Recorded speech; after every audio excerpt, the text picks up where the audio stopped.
Bonjour à tous et bienvenue sur Crypto Signal. Aujourd'hui, on va aborder l'analyse technique comme d'habitude sur Bitcoin et Ethereum, mais on va aussi aborder le concept de tokenisation de l'immobilier.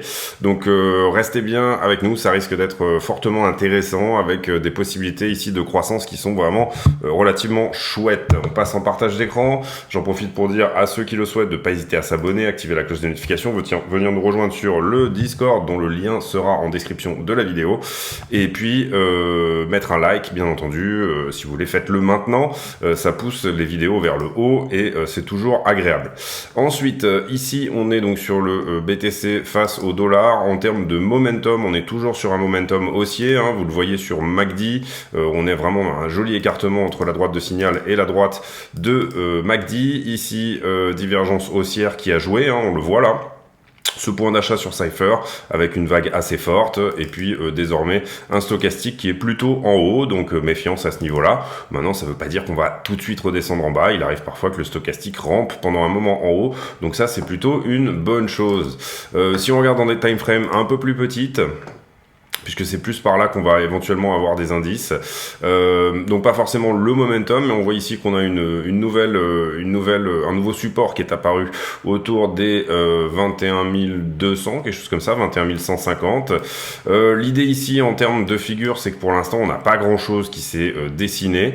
On pourrait avoir éventuellement ce qu'on appelle en fait un élargissement un peu comme ça, je vais vous le dessiner un peu mieux, voilà, quelque chose comme ça. Voilà, ce qu'on appelle ici un élargissement ascendant à angle droit. Qu'est-ce que ça nous donnerait au niveau des targets? C'est une figure qui est plutôt baissière. Et en fait, ce que vous faites, c'est que vous prenez la figure totale de la figure et l'amplitude totale de la figure et vous la reportez au point de cassure. Ça, c'est du 2 heures. Je pense qu'elle est visible en 4 heures aussi. Voilà, donc en 4 heures, on la voit aussi. Globalement, on attendra une troisième touche ici en bas qu'on n'a pas encore réellement concrétisée. Éventuellement, une troisième touche également en haut. Bon, là, on en a eu 3, mais c'est pas encore super propre, encore que. Voilà, on aura ici ces deux résistances qui pourraient jouer hein, dans ce triangle, c'est-à-dire qu'on pourrait tout à fait se dire que, par exemple, ce triangle trouverait son top ici au 12 septembre et ensuite retraverserait vers le bas, ou sinon c'est simplement juste voilà une autre figure qui est en train de se dessiner. Nous, ce qu'on voudrait voir, c'est quoi? C'est tout simplement une sorte de flag, par exemple comme ceci, qui nous dirait que ça va plus haut, ou alors un vrai triangle comme ceci, qui nous dirait éventuellement que ça peut faire, enfin tout ce qui a une tronche de figure de continuation. Voilà, c'est ça qui nous ferait plaisir. Pour l'instant, c'est pas ce que je vois là, donc potentiellement ici, tout simplement un retournement. C'est ce qu'on va voir encore une fois un petit peu plus tard. En termes de structure, c'est pas extrêmement joli. En termes de momentum en daily, ça va. En 12 heures,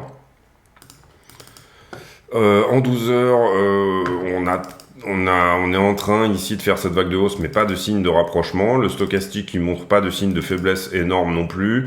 Léger pâlissement au niveau du MACD, donc attention à ça. Après c'est dimanche, donc voilà, on n'aura pas forcément ici quelque chose d'incroyable. Et en 6 heures, par contre, on a déjà confirmé ce petit mouvement de calme, de baisse, où vous voyez qu'au niveau du stochastique, on continue un petit peu à ramper en haut, donc ça va, c'est relativement, mais il s'est quand même retourné ici. Hein. Et au niveau du Cypher, cette pastille de vente, cette vague est fermé, on est en train d'amorcer un mouvement potentiel ici de correction, tout simplement. Au niveau, oui, on a en 6 heures, on commence à marquer des divergences. Vous le voyez, au-dessus du prix ici, vous avez le prix qui augmente. Donc là, la droite jaune qui est là, mais le RSI est à la descente. On regarde toujours au-dessus et au-dessus hein, pour les divergences, ou alors en dessous et en dessous pour tout ce qui est divergence haussière, pardon. Donc la petite divergence baissière en 6 heures, hein, on la voit, elle est relativement claire, elle est presque confirmée au sens où elle sera confirmée en fait quand on aura pété ce creux là hein, au niveau du RSI, donc c'est là qu'on confirme une divergence. Donc globalement, voilà, ça signifie qu'on pourrait avoir ici une correction. Est-ce qu'on la voit en 12 heures? Non, on la voit pas en 12 heures, donc voilà, pour ce qui est sur le momentum sur BTC et les figures chartistes qu'on pourrait mettre ici en évidence.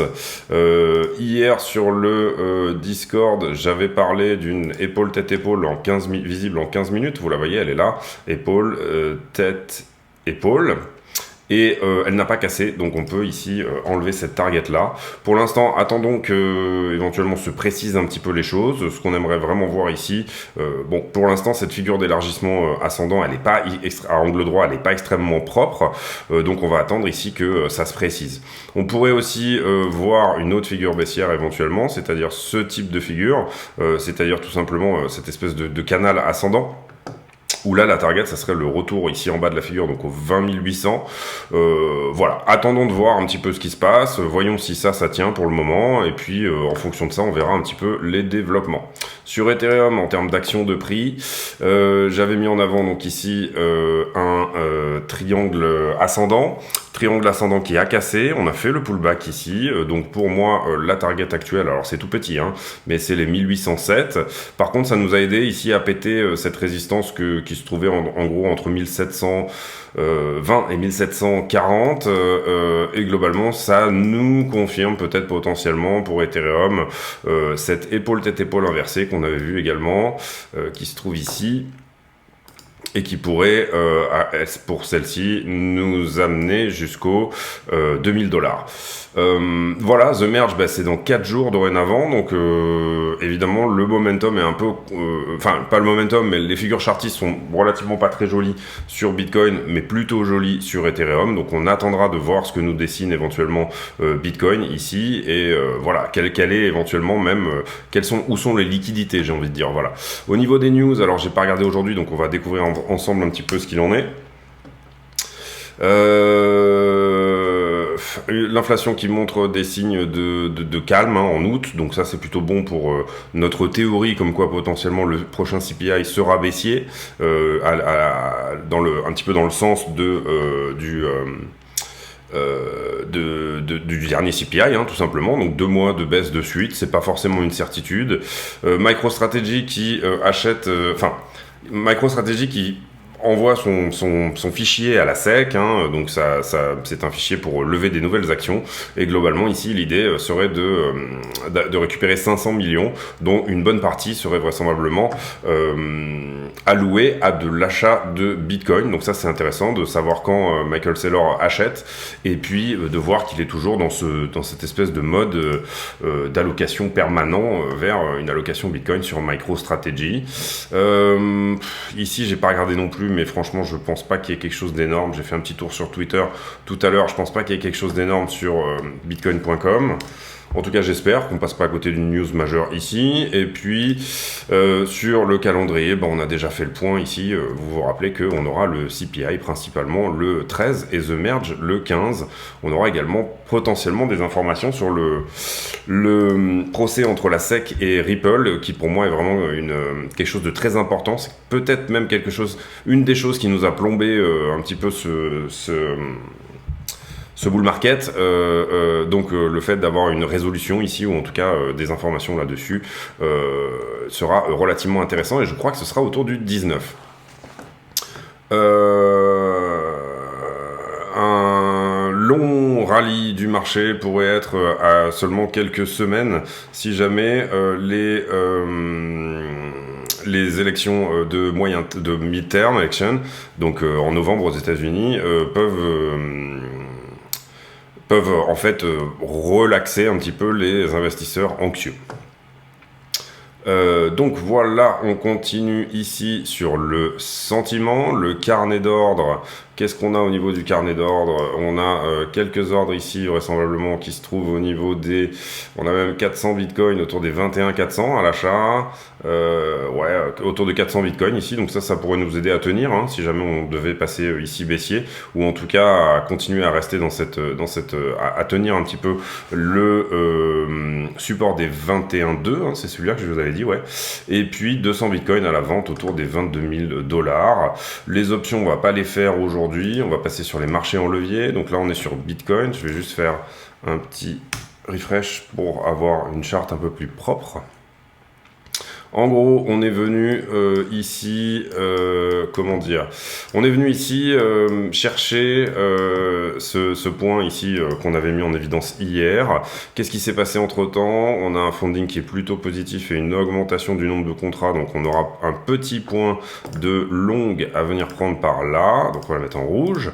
Ensuite, ici, on est monté en open interest sur du short, donc c'est ce qu'on a short squeezé là dans la nuit. Voilà, ici on continue à se monter en short, mais pas d'augmentation réelle de l'open interest, donc on va pas forcément placer un point de short ici. Peut-être qu'il y en a. S'il y en a un, il y en a un quand même. Vous voyez ici, forte diminution du funding et on est quand même encore sur ce pic d'open interest. Donc pas mal de gens qui ont shorté le Bitcoin autour des 21,8. Et ensuite on repart ici en longue. Donc on avait un point de longue à prendre ici, il a été pris depuis. Ici, augmentation de l'open interest sur un funding qui est globalement dans les deux sens. Donc oui, il y aura un petit point à prendre là. Tac, tac. Et puis ici, augmentation de l'open interest avec un funding qui descend. Donc on aura également un point à prendre à ce niveau-là en shorter. Voilà, ça c'était pour Bitcoin. Donc vous voyez quand on est en train de poser des bornes ici entre 21,8 et 21,3. Un niveau à venir chercher à 21,3 qui n'est pas non plus exceptionnel. Et là, est-ce qu'on avait un niveau exceptionnel? Non, c'est pas énorme non plus. Donc en termes de liquidité sur Bitcoin, on n'est pas non plus sur des points incroyables. En ce qui concerne Ether, on a eu... Ah, il n'avait pas sauvé. Bon, mais c'est pas grave. Vous voyez que vous vous rappelez qu'il y avait 2 points par là. Ils ont été pris. Hein. On les a short squeeze ici. Sur les dérivés, on est monté à 1788. Depuis, qu'est-ce qui s'est passé? Ici, gros point de longue. Et c'est relativement nouveau sur Ether. Donc ça, c'est plutôt baissier. Et ensuite, gros point de longue ici, vous voyez qu'on augmente fortement l'open interest et le funding remonte. Ici, on latéralise, le prix descend, donc ça veut dire qu'on a quand même des longueurs qui sont rentrées puisque le funding reste flat, voire augmente. Bon, voilà, on est un petit peu sur les deux. Ici, augmentation de l'open interest sur un funding qui descend, donc on avait un point de short à prendre ici. Il a été travaillé depuis, et depuis, on se fournit sur du short. Donc, il y a un point assez conséquent pour moi à prendre en short au niveau des 1779. Donc on aurait potentiellement ici, comment dire, un Bitcoin qui est mi-figue, mi-raisin, et sur les liquidations en tout cas, et un Ethereum qui est plutôt haussier. On va ici refaire les points de liquidation. Vous voyez qu'on a beaucoup plus de longues sur Bitcoin, notamment ces grosses positions jusqu'au à peu près 19 à venir chercher. Et dans les positions vraiment fraîches, des positions autour des 20 700 à venir chercher potentiellement. Et sur Ether, on a désormais plus de monde en dessous aussi également, avec des grosses positions éventuelles jusqu'au 1542. Voilà, la grosse question pour moi, c'est le CVD. Pour l'instant, le CVD est en train de se calmer ici. Bon, c'est le week-end. Et ici, on a un CVD qui est légèrement en train de latéraliser également. Donc, pas vraiment de signe de ce côté-là. Par contre, vous voyez qu'on a amorcé vraiment une grosse session en funding négatif. Vous voyez ici, par exemple, je vous le montre, le funding sur FTX. Principalement, voilà, beaucoup de traders qui sont positionnés en short en ce moment. Donc voilà pour les liquidations. On va désormais passer sur la thématique du jour. La thématique du jour, c'est la tokenisation de l'immobilier. Ensuite, on reviendra sur le prix et on fera une petite conclusion là-dessus. Globalement, pourquoi je vous parle de la tokenisation de l'immobilier? Parce que la capitalisation totale de l'immobilier dans le monde, elle est de 326 trillions. Oui, c'est ça. 326 trillions de dollars en 2020. Donc, vous comprenez que ça a depuis légèrement augmenté avec le Covid, toutes ces choses-là, etc. Et ça représente à peu près 79%. Enfin, le résidentiel représente 79% de l'immobilier mondial. Et ici, vous le voyez, en 2016, on avait l'immobilier mondial qui valait 36 fois plus que le stock d'or. Donc, globalement, 326 trillions. Si jamais je vais voir la cape de l'or, on est à 11 trillions, 36 fois. Oui, voilà, on est entre 320 et 360 trillions de dollars. Ça veut dire tout simplement que si 1% de l'immobilier passait en crypto et donc était tokenisé, à ce moment-là, on arriverait à une market cap juste pour l'immobilier, cette partie qui serait vouée à l'immobilier, qui serait autour de 3,26 trillions, c'est-à-dire à peu près 3,5 fois la capitalisation totale des cryptos actuellement. Donc c'est un développement intéressant, je trouve, que d'en parler, et c'est un développement intéressant de réfléchir à quels peuvent être les cas d'usage d'une tokenisation de l'immobilier. Et ça m'amène à une boîte française qui officie aux États-Unis qui s'appelle Realty. Je suis pas du tout sponsorisé par Realty ou quoi que ce soit, c'est simplement pour vous montrer ici le cas d'usage typique de ce genre de possibilités qu'on a avec les cryptos. Et tout simplement ici, par exemple, vous avez une maison à 62 000 $, le token pour rentrer, le ticket d'entrée est à 48 $, et vous avez, vous le voyez, un expected income de 10% par an. Donc ça veut dire que ça fonctionne sur un smart contract. Tout simplement, tout le monde rentre avec ces tokens, et là vous le voyez, chaque token devrait vous rapporter théoriquement 4,81 $ par an. 4,80 $ par an, oui c'est ça, donc un rendement de 10%, admettons que vous prenez par exemple 5 000 €, voilà, vous aurez comme un loyer un petit peu. Le concept ici, c'est que vous avez pour chaque, en fait comment ils ont mis ça en place, etc., comment ça fonctionne, à chaque fois que il y a un nouvel endroit, alors on va peut-être plutôt prendre un immeuble pour voilà, avoir quelque chose d'un peu plus costaud. À chaque fois qu'ils achètent un immeuble, etc., ils créent une société, et cette société elle-même est tokenisée avec, bien entendu, des smart contracts. Donc globalement, vous pouvez ici voir par exemple le smart contract Ethereum, avec voilà toutes les entrées, etc. Donc c'est tout à fait clean, quoi, voilà. Et puis l'idée ici, c'est tout simplement que je trouve que c'est hyper intéressant pour plusieurs raisons. D'abord, vous pouvez ici rentrer sur des choses, donc vous le voyez avec 8,56 par exemple par an. Les tickets d'entrée, déjà, globalement, en fait, vous achetez du mètre carré aux États-Unis. Le concept, c'est là, par exemple, vous vous dites, bon, bah, Chicago, c'est peut-être intéressant, ça pourrait remonter, hein, bien entendu. À chaque fois, il faut pas prendre n'importe comment. Mais ce qu'il faut savoir, c'est qu'en ce moment, et c'est pour ça que j'en parle, hein, étant donné que les Américains ont des taux d'intérêt qui sont beaucoup plus induits, c'est-à-dire, enfin, qui sont beaucoup plus variables, et bah, tout simplement, vous pourriez ici avoir une baisse de l'immobilier aux États-Unis, donc vos tokens pourraient s'apprécier. Pourquoi je dis ça et comment ça marche? C'est que tout simplement tous les ans, cette boîte, donc Realty, fait évaluer tous les immeubles et du coup réévalue la valeur des tokens. Donc vous avez d'un côté, bien entendu, le rent, c'est-à-dire le loyer, et eux ils s'occupent de trouver les locataires et toutes ces choses-là, etc. Voilà, de s'occuper de remettre à neuf s'il y a des problèmes, ce genre de choses. Et globalement, vous avez une réévaluation tous les ans du prix de votre token. Tout ça est assez liquide au sens où vous pouvez également vendre vos tokens, et en fait Realty s'engage à vous les reprendre au prix de l'évaluation, c'est-à-dire qu'ensuite ils les remettent sur le marché au prix de l'évaluation, tout simplement. Donc une entreprise par immeuble. Les actions de cette entreprise sont tokenisées. En fait, c'est pas l'immeuble qui est tokenisé, c'est vraiment les actions de l'entreprise qui officient par immeuble. Et ensuite, à partir de là, vous avez un droit de propriété sur l'entreprise qui détient l'immeuble. Donc du coup, vous avez un droit de propriété, bien entendu, sur l'immeuble. Ça évite de passer chez le notaire, etc., d'avoir toutes les formalités et tous les problèmes qui peuvent s'en suivre.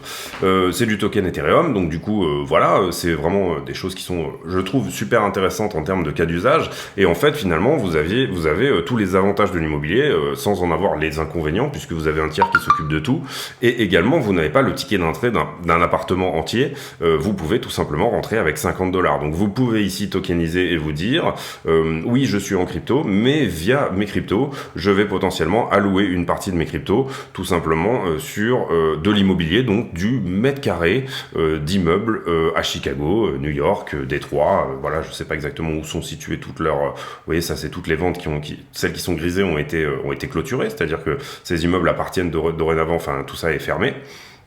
Et puis, vous voyez l'idée. Il faut comprendre ici, et comme je vous le disais tout à l'heure, si jamais ce cas d'usage-là se révèle intéressant et que tout ça se met en place, la valeur globale de l'immobilier, qui est de à peu près 400 trillions, 360 trillions, ça permettrait tout simplement à la market cap actuelle de faire un x4 juste sur ce cas d'usage-là en particulier. Et ces cas d'usage-là, il y en a plein. Pourquoi il y en a plein? Parce que tout simplement, d'un autre côté, vous avez ici également, vous n'avez pas que ça, vous avez la tokenisation potentielle potentiel des entreprises, c'est-à-dire vous voulez faire un crowdfunding et vous acceptez de vous diluer par rapport au nombre d'actions que vous avez dans votre propre entreprise, plutôt que éventuellement d'aller en bourse, etc. Vous faites une sorte de contrat d'investissement en crypto avec un smart contract, un petit peu la même chose, une obligation par exemple, ça pourrait tout à fait être une obligation où je vous emprunte X% d'argent et je vous rends un rendement via un smart contract à tant de pourcents par an par exemple. Voilà, je trouvais ça suffisamment intéressant pour en parler parce que tout simplement c'est des choses auxquelles on pense pas toujours, et puis là en l'occurrence voilà, il y a des tas de cas d'usage comme celui-là, et celui-là est relativement intéressant je trouve. On revient ici sur le prix du Bitcoin en ce qui me concerne. On va vite fait jeter un œil simplement sur la stablecoin dominance. Oui, c'est celui-là. Alors, qu'est-ce qu'on a fait sur la stablecoin dominance? Vous voyez qu'on est venu chercher ici le haut du canal, ensuite on a corrigé, on a assez facilement retraversé ce qui pouvait être ici une résistance, et on est désormais ici à 14,33, et vous voyez qu'on est plutôt sur support, hein. Ici ça a touché, ici également, donc ce qu'on va faire c'est que ça on va pouvoir l'enlever. Hop.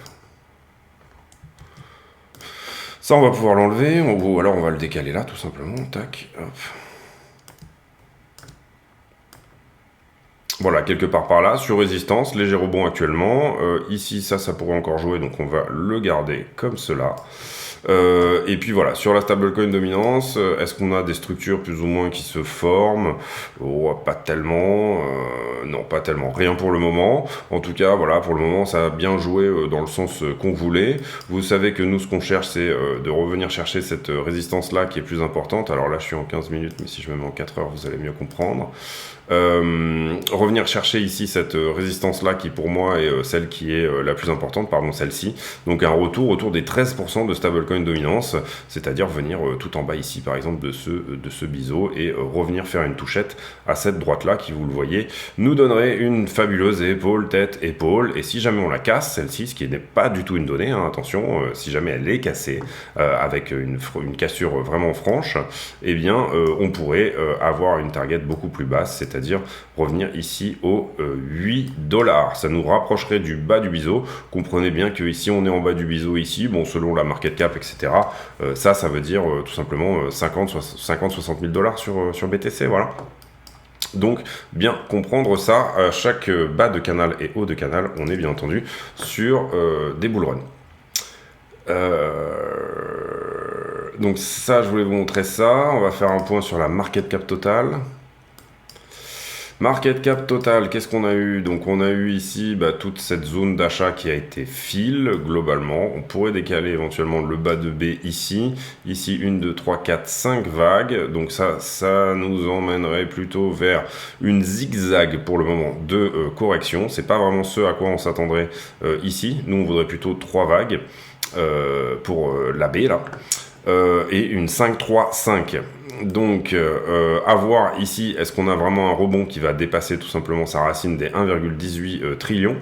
Et on avait déjà parlé ici d'un retour éventuel au 1,51. 1,51, ça veut dire plus 30% sur toute la market cap crypto. Pour l'instant, la structure n'est pas très engageante pour faire cette chose-là en fonction des supports résistances qu'on a, etc. Ou en tout cas, il nous faudra un rebond ultra important d'ici tout simplement ouais, autour du 13, voilà, quelque chose comme ça. Donc ce scénario-là semble ne pas vraiment prendre forme, sauf si on a un CPI qui est très baissier et que du coup ça relance, tout le monde se dit c'est bon, on a trouvé le pic d'inflation, et là on pourrait effectivement faire un plus 30% sur les cryptos en quelques jours, hein. C'est pas la première fois que ce genre de choses arrive. Donc un CPI très baissier pourrait bien entendu relancer la crypto très fortement. Et ensuite sur Bitcoin, on l'a vu, ici une structure qui est pas très jolie, mais on attendra un petit peu plus de développement parce que là c'est un petit peu tôt pour parler. Il suffirait que, encore une fois, on dessine quelque chose qui soit par exemple comme ceci, pour se dire que peut-être on a une figure de correction, donc que ça va continuer. Voilà, que ça va être de la continuation. Sur Ether, la structure, je pense, est beaucoup plus jolie. Oui, vous le voyez, on est vraiment ici en descente avec potentiellement justement cette espèce de début de flag qu'on pourrait mettre en place par exemple, ou alors tout simplement, je vais vous montrer comme ceci, une sorte de triangle qui serait un triangle de continuation, d'accord? Pour le moment, on attend, on regarde un petit peu ce qui se passe. Le chartisme est plus bull sur Ether que sur Bitcoin. Est-ce que c'est en ce moment plutôt Ether qui drive le marché que Bitcoin? C'est ce qu'on va regarder en ce moment sur les liquidations. En l'occurrence 161 millions de liquidés sur les dernières 24 heures, donc 80 millions sur Ether, et encore une fois, oui, donc 2 fois plus d'open interest sur Ether que sur Bitcoin, donc ça pourrait nous faire penser que peut-être la tendance générale va plus suivre Ether sur ces prochains jours que Bitcoin. Voilà, bah c'est tout pour moi, j'espère que cette vidéo vous a plu. Si c'est le cas, n'hésitez pas à mettre un pouce bleu, activer la cloche des notifications, venir nous rejoindre sur le Discord dont le lien sera en description de la vidéo. Et puis, on se retrouve demain pour un nouveau point météo sur tout ce qui est BTC face au dollar. On va également ici, et j'ai l'habitude de faire ça, poser une question que j'appelle le commentaire à la con, c'est-à-dire une question qui n'a rien à voir avec le prix du Bitcoin et qui me permet de voir si vous avez regardé la vidéo jusqu'à la fin, et me permet de vous laisser un petit mot si c'est le cas. Et en l'occurrence, le commentaire à la con du jour sera... le commentaire à la con du jour sera: est-ce que vous avez... Est-ce que vous êtes fan des bagnoles, des voitures en général? Est-ce que c'est quelque chose qui vous parle, ou alors est-ce que pas du tout? Vous êtes plutôt voilà, dans l'optique d'avoir tout simplement la voiture habituelle, une voiture qui marche, qui vous emmène d'un point A à un point B et qui vous permet tout simplement juste de vous déplacer. Donc voilà, c'est une question à la con, mais c'est le concept. Je vous laisse là, je vous souhaite à tous une très bonne journée. On se retrouve demain pour un nouveau point météo. À très bientôt, ciao.